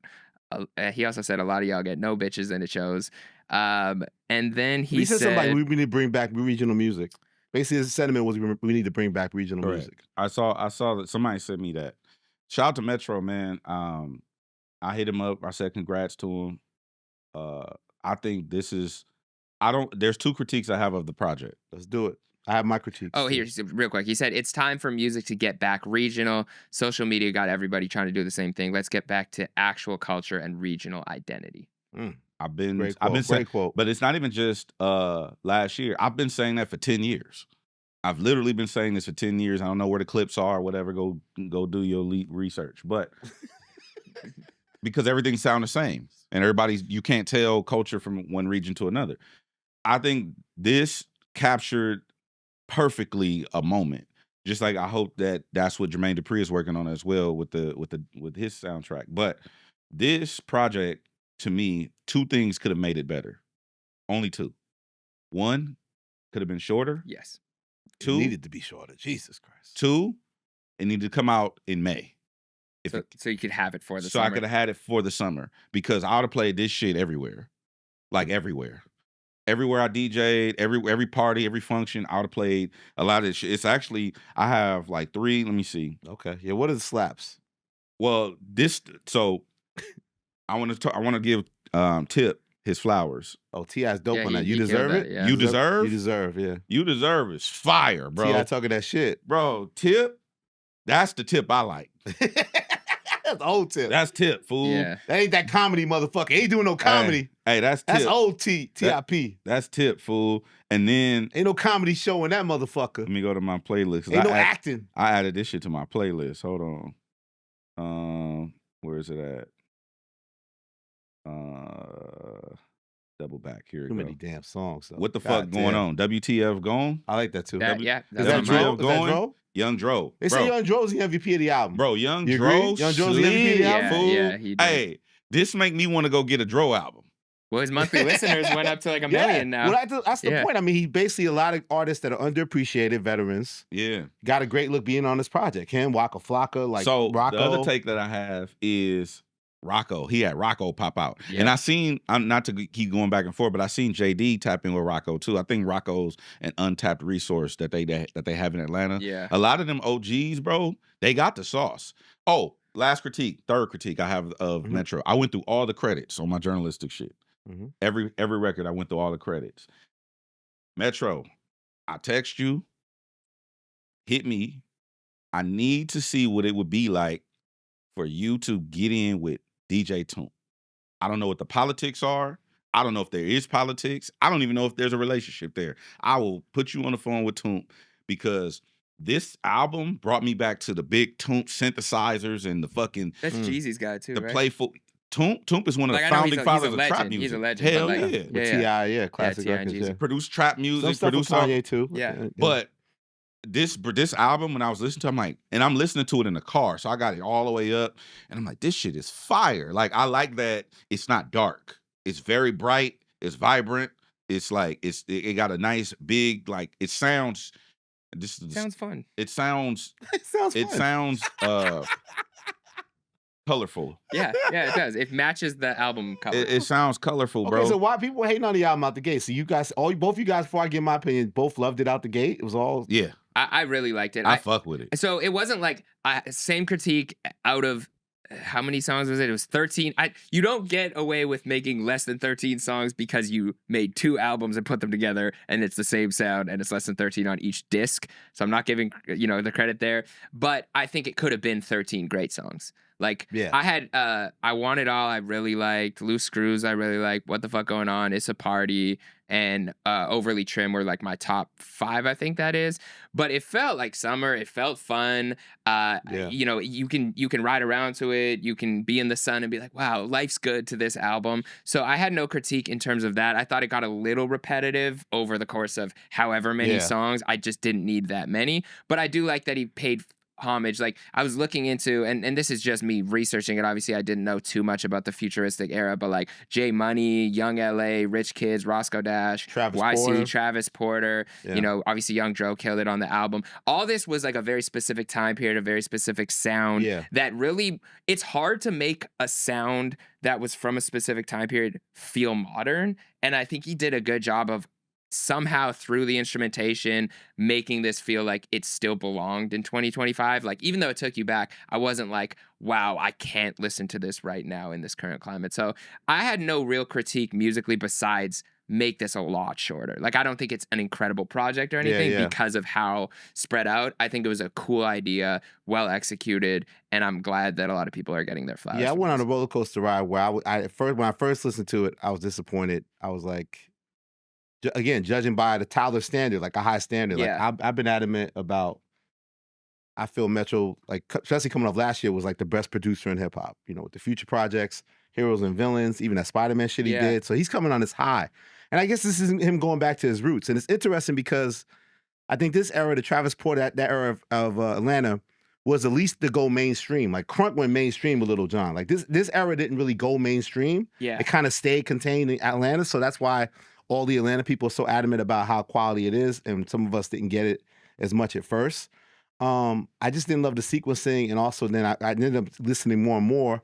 And I ended up making my version of the album that I do enjoy. And it's like 14 songs. But yeah, I just think I was judging Metric by a higher standard. And I felt like, even though there's some good songs, I think that I question whether this was the right approach to like not let people in on the concept before you release it to the world. You need an interview or something. No, just even put not you. songs I'm just out. saying. No.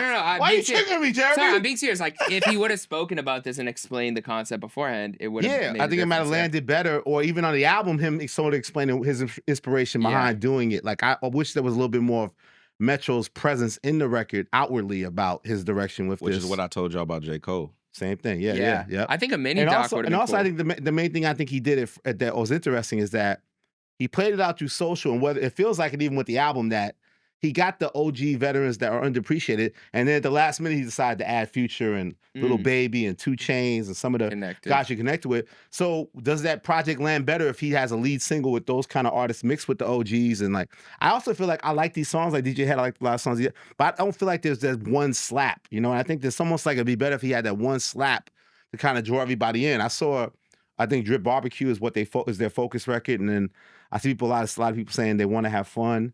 It could be the one, but it didn't feel like this clear record that's like could bring everybody into the sound of what this is. They sent out the Drip Barbecue shit, but I'm not playing WTF going. Yeah, I think everybody's gonna have their own favorite. WTF going and I Want It All to me. Yeah, so I think he's just a little bit perfectionist in it, where it's like I think it's like 3.5, 4 level, where this guy's coming off 4.5, 5 level mic albums, and maybe a little bit more a condensed version of it with a little more polish.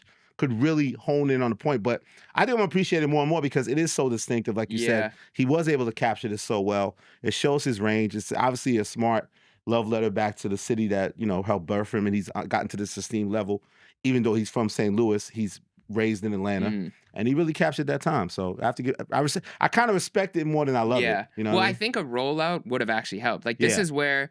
Like the clips explaining the album properly, giving you context to it mattered. Us understanding why it was so important to get the Kendrick verse made more anticipation for like all these things matter. I think if he did interviews, a mini doc like that, even a single, like you said, all that in a rollout over a month. Yeah. Let's say you want it out in May. If he's doing that the month before and he gives like 4 weeks of like promoting a single, talking to some of these artists, having some of these artists on a press run with him. I think Meezy, 21 Savage got called into Joe Budden because they were critical of it, and he explained. Even they call it the futuristic era. Future's name kind of comes out of that. So to even show the correlation of how Future and all these artists after him, Little Baby, all these guys are connected to that movement and grew up influenced by it. Like to better show that, like you said, I think it's definitely ripe for a documentary. It's incredible. I think Clap. People Waka Flocka's dope people too. are fucking with too because of Waka. Yeah, he's dope. I think it's just because of people haven't heard from Waka in a minute in the hip hop way. Yeah. Shout out to Waka. But I give Metro credit. I think he well produced these veterans and got the best out of them. Whether it's Young Dro, whether it's Waka Flocka. That You Deserve is special though, bro. Oh, you know what else was what stood out to me was what's the name of this song? With Lil Baby? Yeah, at the end, right? He put the bigger names on the second disc. I think putting the bigger names on the second disc also was an error. I like the first disc better, actually. Really? Yes. Wow. Hell yeah. Like I'll play the first disc straight through, no problem. Really? Yeah.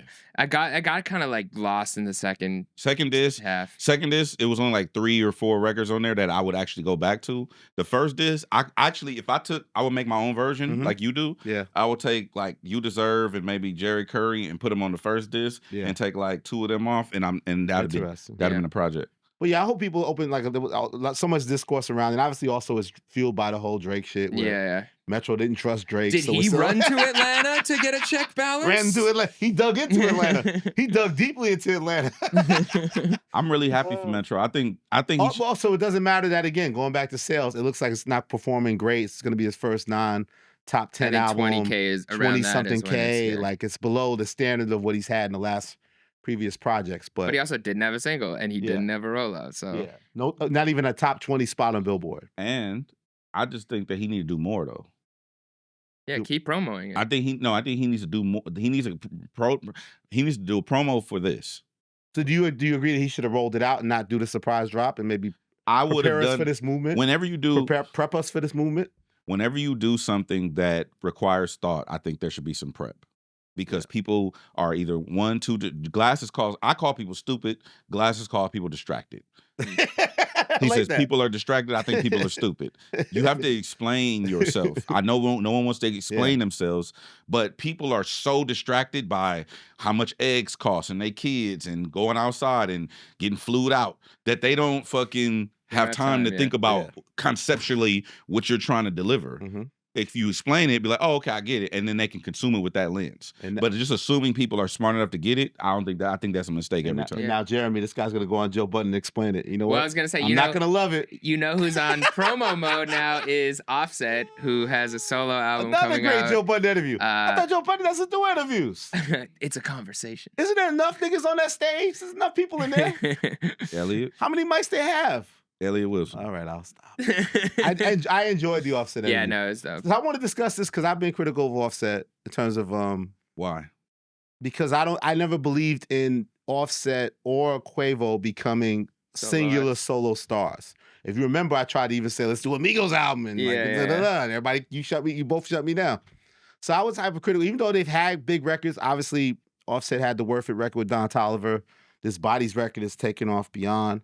Ric Flair Drip, he's had solo records that have kicked off, but I never bought into the idea of him as like the solo star. But I don't know, man. Like I said, I haven't heard the album again. Some people have the link to the album. I don't have it yet. I don't know if you guys have it yet.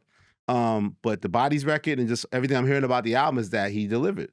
And I think that, I think there's a little bit of an edge to him. Obviously, he's going through some heavy personal life shit and is competitive, as he's shown by dropping the record when Old Girl's record came out. And I think it kind of lit a fire in him. And I think that I'm really excited to hear this album. It's going to be coming up because I've heard JID already, unlike you guys. And my most anticipated album now is Offset that I love to hear. And I think it maybe have me walk back my take that he can't have solo success. There's something very still charismatic and unique about him, even more than Quavo. And I love Quavo too, but I just feel like I give Offset a chance now of really breaking through and having some sustained, clear solo success. Why would you count him out to begin with?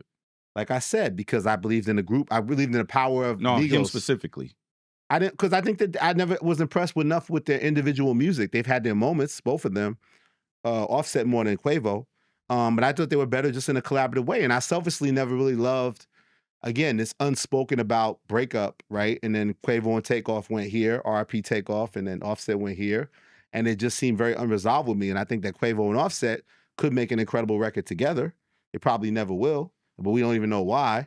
And they're determined both to be solo stars at this point of their careers.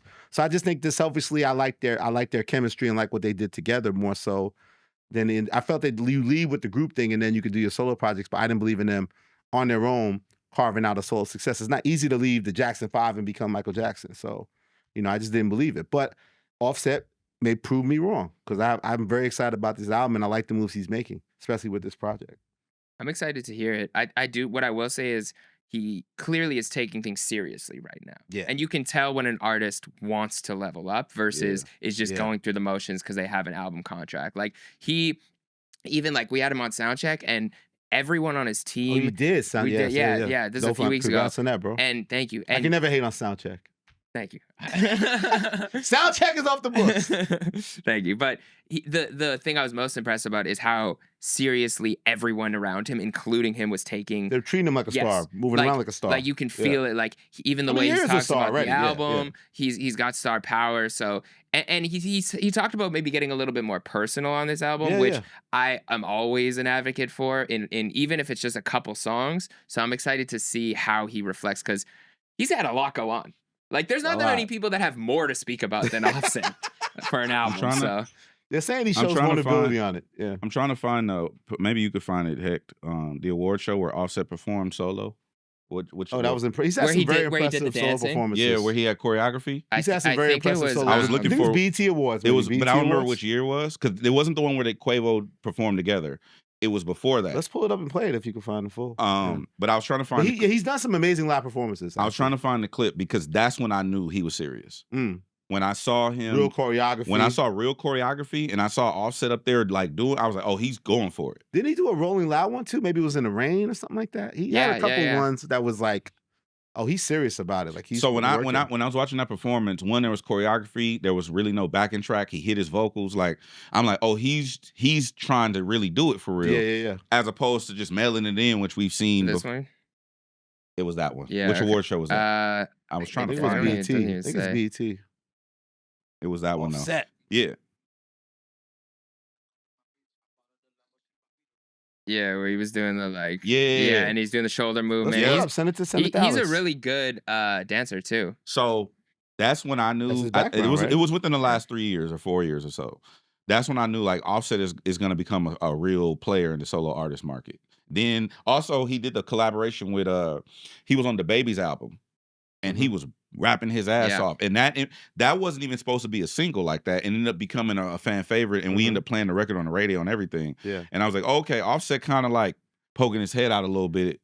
Yeah. And this is even before we knew what was going on with the Quavo situation or whatever the case may be. So I'm really excited to see where Offset takes his solo career. I always thought that he could do it. You know what I mean? More than Quavo, no shots, but more than Quavo. I mean, Quavo was always the front man. So I don't think that people looked at it the same way. I think everyone didn't look at Offset as a solo star, and I think that everyone looked at Quavo as a solo star. Yeah. So I'm looking at Offset from a landscape of his rapping ability supersedes Quavo's, right? Quavo's a melody guy, right? Yeah. You can't fuck with Quavo when it comes to melodies. Yeah, his melody game is crazy. Can't fuck with it. Yeah. But Takeoff was looked at as the lyricist, right? Then Offset, then Quavo will be the melody guy to kind of round out the group or whatever. So when Offset started making these different little moves that he was making, I'm like, okay, he's like poking his head out. And then him and Carti did I think it was a collab project. I mean, a couple of collaborations on her album. A couple of collaboration songs or whatever. Yeah. And I was like, okay, cool. Then when I saw this performance, I'm like, okay. Play a little bit. Let's see. I see this.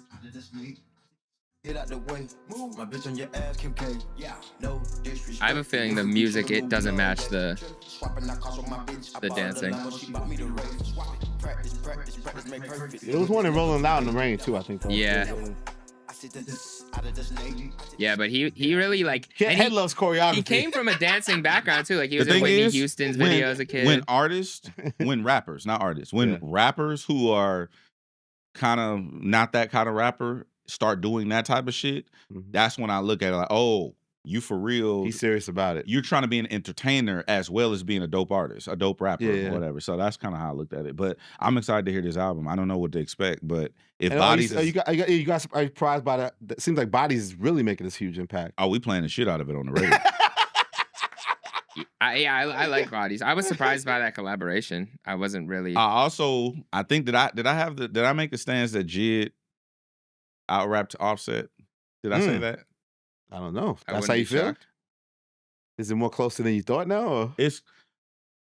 I don't know. I remember, I think I said it on the radio. Maybe I said it on the radio. I think JID does slightly, but I think Offset is great on the record. But my point being, niggas didn't look at Offset like. Well, here's the thing. Yeah, they wouldn't even put them. They wouldn't even put them together with ability. Yeah. Do you think that again? R.I.P. to Takeoff. No, all respect to him, but if him getting the lyricist tag more than Offset, if people now recognizing more and more that Offset's also a lyricist? Yes.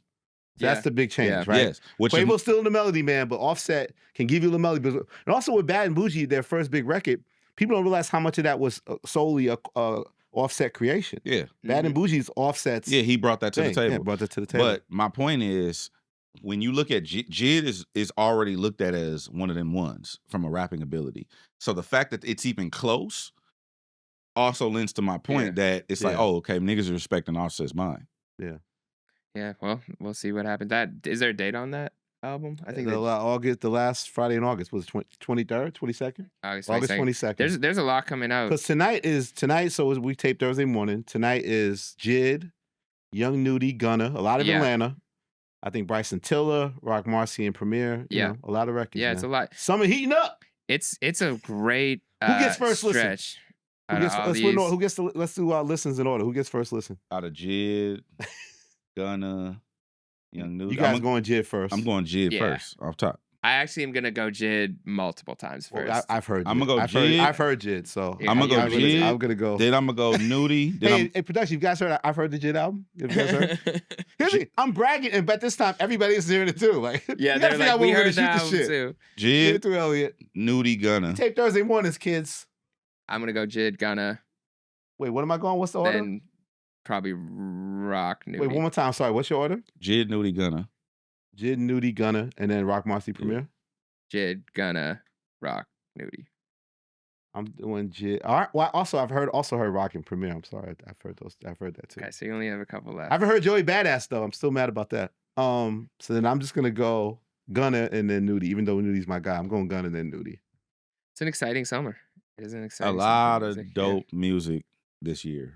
Yeah. You're back. A week or two ago, you was in shambles. You believe now? You're here. No, you said it's the best ever. It's the No, best I said ever. last year was the best ever. I said last year was the best ever. I said this could be at the live show. I said this. We'll see, but it's on pace to maybe be the best in the last 5 years. Not ever, but the 2025 out of 2020 to 2025, I'm taking this year. Over. Okay, you got your rapid fire topics that we can shit on Yeah. real Okay. quick? You guys. Let me know if you give a fuck or not about this. Okay. Okay, and you give a Ted quick likes the segment. give a quick answer to each, and No. only one sentence to each. Oh, BT Okay, Hip Hop Awards. BT Hip Hop Awards have been canceled. that's terrible. Oh, That's terrible. What? the Source Awards doesn't exist anymore either. No, look, Bad. bro. This is what I say. This is what I say about it. The Bigger Picture Awards. I told you niggas to start supporting. Mm. I've been documented on multiple platforms saying that people be mad at the Grammys, people be mad at that, but you don't support your own platforms. So this is what happens. And they're gonna continue to happen. There's gonna be more shit going away. The Essence, we all seen what's going on with that. We seen there's so many platforms that are gonna cease to exist for people like us. I get it. Yeah. Because you people don't invest, you don't care. Pull your pants up. You don't care, you don't show up. You don't show up. So you're not. There's no corporate giant. There's no Viacom. There's no Scott Mills, the CEO. They're not evil at all. It's you, the people. You've let us The down. people always are in control. Always. So you don't blame. Well, you don't I don't blame agree with BT for that. shutting this down. No. The people are in control because if people invested the same way that they invest in other things, then things would change. It So would- do we not like the BT Awards? They're still going to do the BT Awards. They're not going to do the BT Hip Hop Hip-Hop Awards. Awards. Well, that's my is only that a point. slap is, in the face? No, so the reason why, and I hope this is the case, this is just me being optimistic. I hope that they invest what they were putting into the BET Hip Hop Awards back into the BET Awards, because this year's BET Awards was the best experience dope. in a very long time. Not only from Yeah. the inside, but from the media standpoint. Like, the carpet was much higher quality than usual. And we've gone to the BET Hip Hop Awards a few times, and it does feel like it's underfunded and underattended versus the BET Awards. So I would like for the BET Awards to actually just almost soak in the energy that the Hip Hop Awards had and just make the BET Awards way bigger. I'm not Also, talking you- about the consumers, bro. I'm talking about the artists. No, I'm Well, talking so about for the artists So too. you guys saw the decline of the Hip Hop Awards through the years. You Yeah, covered it through the yes. years? The And- last BET Hip Hop Awards was in Vegas. There was no one walking the carpet. Like, it was by far one of the worst award shows I've been to. And the BET, He's the red carpet king, y'all. but the BET Awards this year was one of the best No, I get in it. years. No, but let's So- speak specifically to the BET Yes, Hip Hop so Awards. just the Hip It Hop went from the Awards. heights of T, I got a gun, he's got coming out. Like, you're saying that every year it's just got more and more.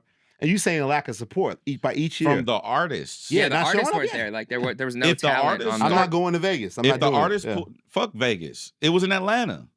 They stopped The doing Atlanta one was good. It was in Right, Atlanta. yeah.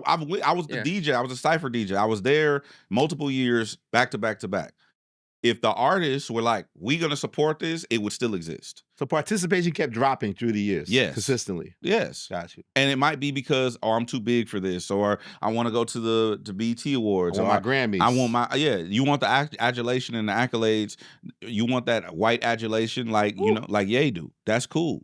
But but when you don't support your own things, this is what happens, and Yeah. it's going to continue to happen. We don't know what the shelf life of the BET Awards is going to be Yeah. post this. I'm just saying this is going to continue to happen without investment from the community. And I guess even extended the Soul Train, where even across the more broader Black community, R&B artists and soul artists, like it seemed to be a lack of support On that, Now, on that side of and things, to be Soul honest Train. with you, it is underfunded, and there is no real like backing and infrastructure from the major players and whatnot. But you do get the occasionals that will pop out. You know what I'm saying? My fondest memories of the BET Hip Hop Awards. One, when Nelly got I forgot what award it was. Lifetime Achievement. It was or something. that's a different award show, but it was whatever the BET Hip Hop Honorary Visionary Award, Vanguard, whatever it thing, yeah. is. Nelly won. I Am Hip Hop. I Am Hip Hop Yeah. Award. Yeah, I Am Hip Hop Award. Yeah. When he got that was fire. That shit was a top tier fucking performance. When the 85 South Show hosted it, that was I think they did 2 years. Fire, top tier. Then they did JD. I think it was I Am Hip Hop or something like that when they did the Jermaine Dupri tribute, and that was it went viral. It had in buy-in. Everybody was posting it. It went crazy. Whatever the case may be. I still go back and watch that video right now today. Here's a great idea: bring the I Am Hip Hop Award to the BET Awards. If we can't, I'm pretty sure there'll be some sort of merge. That'd be dope. At least do that, right? Yeah. But I'm saying, without buy-in from the community, all of the things will cease to exist. That's why it's important that Kendrick went and accepted his award at the Correct. BET Award. I think was that powerful. was actually it felt powerful. Correct. Again, this last BET Awards felt powerful. It took us back to what we were inspired by. Bro, think about this. Remember when, and I don't want to deep dive into this topic, but remember when Hove said what he said about at the Grammys, right? Yeah. About Beyonce and Yeah. whatnot, but they continue to show up. The last time I remember Beyonce being at the BET Awards was when her and Dot performed. Freedom. Wow. When they performed the Freedom remix or whatever the case may be. But that was one of those monumental things. And then I think SZA did it the following year where she opened it up and started it over on live TV, which is crazy. Yeah. But wait, she said do it again? She stopped the award show on live television. Was like, no, stop. It was rehearsal? Ellie Wilson. That's hard. No. Live TV. No, I get it. She's saying she's bold enough to do that. She started the award show over on TV. Let's do that again. No, stop. Wait, I want to start over. And started it over. Really? On live television. I didn't see this one. You all see this one? What you mean? I love it. What fuck you mean? What's she on? Anyway. She treated that shit like it was rehearsal. But anyway, my point is a lot of the major players need to support our platforms the same way they support everyone else's platforms, or they're going to go away. That's just the reality situation. Agreed. People who host... They've gone away. It's done. I'm talking about the ones we got left. BET Awards, yes. Out of that. They're prioritizing BET Awards and one of the other award shows they have, but they're saying the Hip Hop One and Soul Train are donezo out of here for now. Go ahead, Jeremy. Okay. We got time for a couple more. Stop, just say if you don't give a fuck. Boss's comments about Drake on Ebro's post. Don't care. Okay. Isaiah Rashad. So I have Jid on Ellie Wilson Experience. So I asked him the question, your favorite topic, our favorite topic of how generous was Dreamville to their artists with this situation. So I asked Jid about what Boss had said to me, blah, blah. And then Jid went on to say even more things to your point, blah, blah. And he ended up by saying it was life-changing money.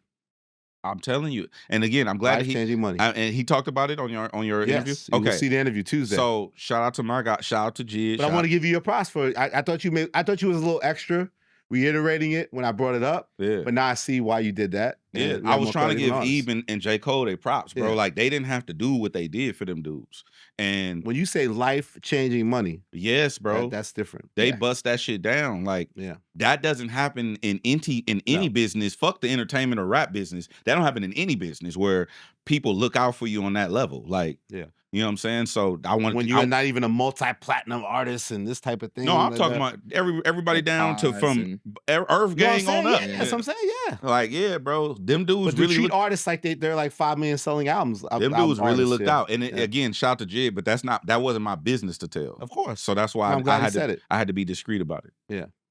Were we wrong about the Ian XXL freshman verse? Yo, play that. Can you play that? I think maybe I was wrong. Pull it back. Maybe it's the Pull greatest cipher verse of all time. Because we had Tyler, you're wrong, Tyler. A crowd. Tyler made another mistake.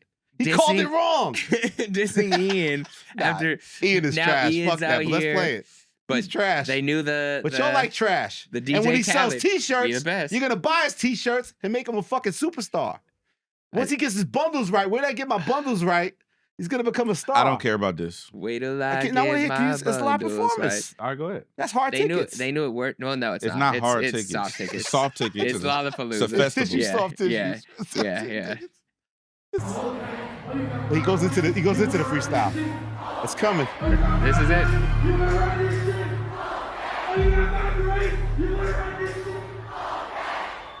Here we go. CT step.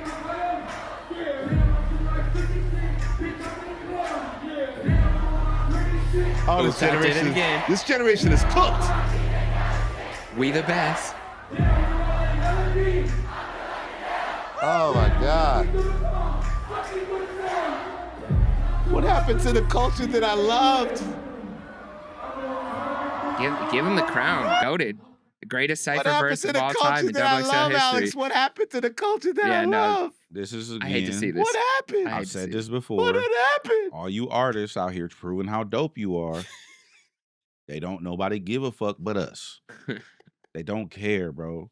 People are vain and they want to participate in your music. If they're not as dope lyricists as you are, they can't rap your words. Give us the raps, but give us the slaps. You know what? Actually, it is a real point, though. Like, not to use Ian as the example of this, and that verse is trash. But the thing you do see is on stage when you're performing in front of a crowd, if they can participate in the song in some way, that goes. Like I saw Russ did 17,000 people at the Intuit Dome the other night, and he has this one song where I call that "Did It Myself." The crowd is chanting "I did it myself" every time he says it. Or like "Me You" is a song where it's like me, and then he raps and you. The crowd is saying Crowd "me you," participation. even if they do not know the rest of the words. If you could give the crowd something to latch onto.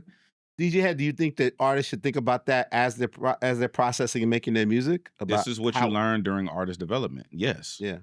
There's How no, will this song resonate live? Like, I'm doing this song in the studio. I love this song. The chorus is this way, blah, blah. certain songs serve certain purposes. If the song is not that, if it's raps, let it be raps. That's cool. Art, whatever. When no one is going to stand there and have you rap at them for multiple 10 plus years. They're gonna stand there and watch you rap at them the shit you already heard. That's not reality. People want to participate. That's why we have a chat. That's why we have phone calls in the beginning of the episode. That's why radio stations take phone calls every day, because human engagement matters. When you alienate human engagement from your music, you're just another rapper and you dope to us. But to them, you're just another dope rapper and they're going to be standing there looking at you on the fucking barricade. Yeah. So you limit your appeal. Yes. You limit your appeal. Shout out to Simba. We just had a great call. Great conversation this week. I miss some Simba music, I man. like When Simba. we get some Simba coming. music? It's coming. I want some Simba I've been music. on his ass. Please, pause. But get I've that been on- music. yeah. I've been on It's time to be king, Simba. I've been on Simba's, man, what? Bro, You A&R'ing it? Getting it right? I'm just saying. Same thing with Soul. Same thing I've been telling everybody. Slaps. Get him a line. It's not just about slaps. It's just about creatively incorporating your audience into your world to where you're not just standing there rapping at niggas, holding your fucking crotch. Evolution. Yeah. Evolve as the artist. You want evolution. You're That pushing evolution. happened because the words and the cadence and the song is simple enough for people to do call and response. That's called call and You can response. hear women's voices even louder than the male voices from what I heard. Go ahead. Channing Ian's pitiful lyrics. In the words of the legendary Super Hot Fire, I'm not a rapper, so stop rapping at me. Someone knows what I'm talking about. They know what I'm talking about. What the chat fuck you knows. talking about? Chat, you know what I'm talking about. The GOAT. Super Hot Fire. Okay. Do we want to finish off? Would you rather finish off on Black Thought and Jay-Z No. or Lupe and Kendrick? No. Neither? Okay. We have Nokia versus Not Like Us. No. Okay. God. We have Des Bryant versus Nicki No. Minaj. We Nico, are have you okay? ASAP Rocky in Spike Lee's new movie with Denzel Washington. I actually want to see that movie. Okay. Yeah, me too. I want to see that movie. And shout out to Spike Lee because I think ASAP did the soundtrack for that too. There they That's are. Look at dope. those guys. Again, man, I don't know, and this is not to plug Apple Music, but if you go and check out all of the soundtracks that have come out this year, like soundtracks are kind of making a wave, bro. Yeah. Like even the Smurfs soundtrack got a slap on it. Really? With Rihanna. Hell yeah. And that's written by John Bellion, my boy. Bro. Rihanna Yeah, Smurfs record is a slap. Yeah, he made that Bro, song. what you mean? Yeah, listen to that. I'm telling you, CT's dog. rocking to it. CT. I'm just I wanted to point this out because the ASAP Rocky, I think people want ASAP Rocky music. I think it would be smart for him to really start like curate, because ASAP Rocky's a fashion guy. Yeah. He has multiple facets. I think it would be dope. You know how people tap Tiana Taylor to be creative director for their music videos, choreographer, whatever. I think if people started having ASAP Rocky help them with soundtracks, that might fill our void for the music that we're not getting consistently, but also give us some dope creative. Okay, with all respect to that, and I hope this movie's great. I heard great things about this movie, and Rocky does a great job. Let's open the conversation up to, should Rocky be treated with sort of the same harshness that we treat J. Cole with? Don't Be Dumb has been anticipated forever, For a just long like time. the Fall Off. Yeah. Not really. Now, what It's not should the Rocky? same. No, but at this point, what should Rocky? And It's the not the last same. record Rocky put out to me didn't really make any noise. I was actually so upset about that. I really liked the song with Casey. I don't know what happened though. They put out the music video, then pulled it back. The music video isn't. I don't think it's officially even out. What And is if it it is, called? don't. It's It's not on called DSPs? for the gang. He's put out I singles. think. So here's the thing: if you're advising Rocky, what should Rocky do? Pray for the gang. If I'm like running Rocky's campaign, Yeah, there's some people that felt I don't think he should rush the coming album. off that trial. He should have put something out. No. Blah blah blah. Don't rush the album. How do you advise Don't Be Dumb? When should we get Don't Be Dumb? What should the official When it's rollout for done. Don't Be Dumb? And the rollout should be something. Is it done that he don't want to let go of it? I don't It know. should be nigga. done I'm enough. I'm answering the first question you asked. Okay, my bad. I'm saying don't half-ass it because people like Elliot want the album now. Don't do that. I'm the only one. Me. I'll do it. Don't rush it. Because you, Now anticipation's too high. It was announced in 2022 at first. I don't give a fuck when it was announced. Don't rush that shit. If it ain't Okay, right, so you come off a successful movie with Denzel. Like you said, you have some slaps on the soundtrack. Should he feel like he should put something out by the end of the year? no. Mm-mm. It doesn't matter. Just don't. whenever you think the music is Whenever ready. the music is really, really cooked and done, because other than that, you get the Tyler the Creator effect that you hate. Yeah. And I think with expectations being so high for Cole and for ASAP, at that point, it's the same thing that happened with SZA, same thing Yes. that's happening with Chance. When you give so much time in between projects, at whatever point you've already committed to, it's like when you're waiting in line for something, you've waited 2 hours, you're like, I gotta wait until I get to the front of the line now.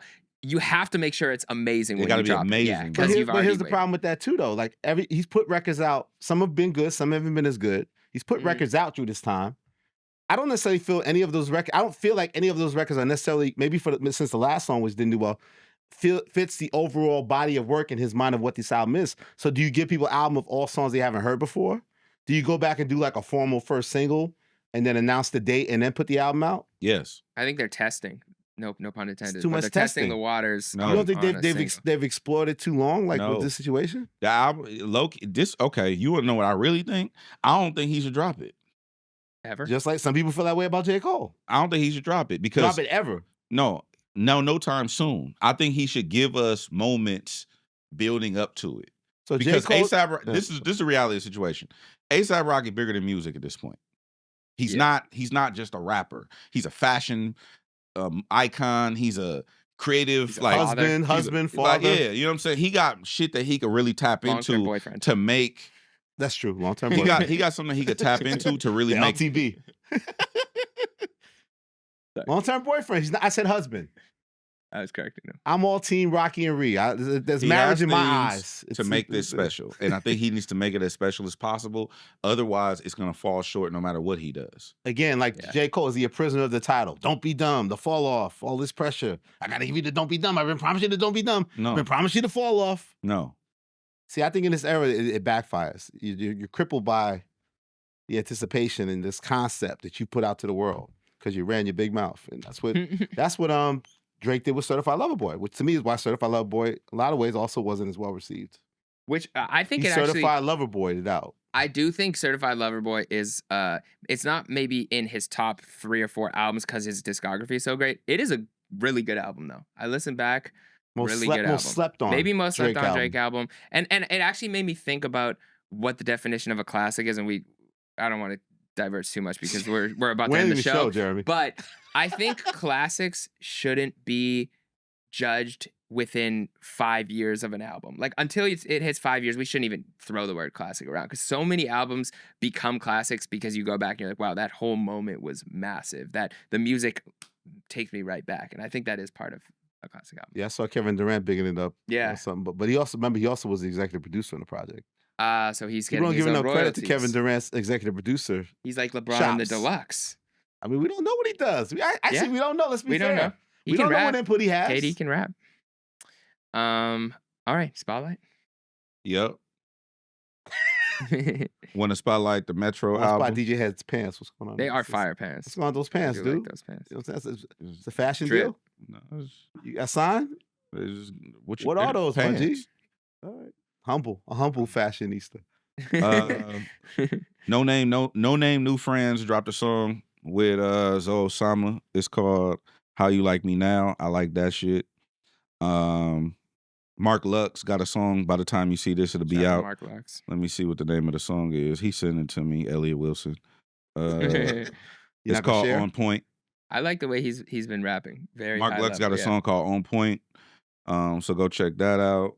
And somebody, it was one more, but I don't remember. Oh, Rex Life Rise dropped the album too. Where's that guy from? I've seen his name throughout the years. He's from out the West? Bay, right? Yeah, the Bay. Bay. Yeah, North. he's dope. He's actually really dope. I would love to see him, whatever the next level looks like. I would love to see him get there because he's really He talented. can't get there because of the spelling of that name. It's too much. It's too much. But I do like him. Yeah, shout out to Rex Life Flash. You say you had one more? Go ahead. Okay, I had a couple. This dude, his name is Greek, like just lowercase Greek. Song called 2:35 a.m. That's just the time, but super dope. I was sent. There's certain people when they send me them and they're like, okay, like you would really like them.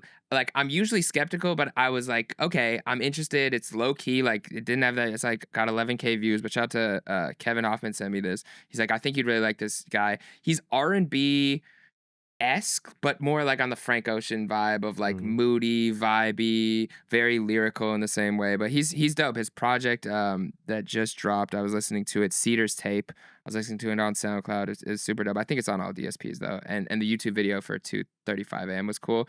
And then I was listening to new music just like on Spotify. Okay. I use Spotify, so I'm sure, you know. That's your preferred. That's my preferred DSP. We're all separate.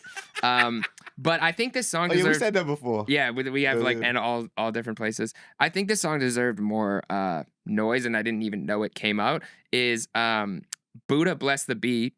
So I think he's the producer on it. Oh, that's dope. Yes. But there's a See the video World. too. Okay, so I got to check out the There's a video. visual. So See the World with Big Sean, 2 Chainz, and Bossman D-Lo. Yeah. And it was really like I loved hearing 2 Chainz rapped. It reminded me of like the Mercy competitiveness. Like both Big Sean and 2 Chainz had crazy verses. I think it was D-Lo on the hook. So yeah, that song was super Again, you go to the debate of whether that's a posse cut or not. To me, it feels like it probably is technically a posse cut. But I also feel like we could talk about this another time. The kids have no connection to posse cuts and real collaborations. Yeah, These yeah. type of records aren't appreciated to me.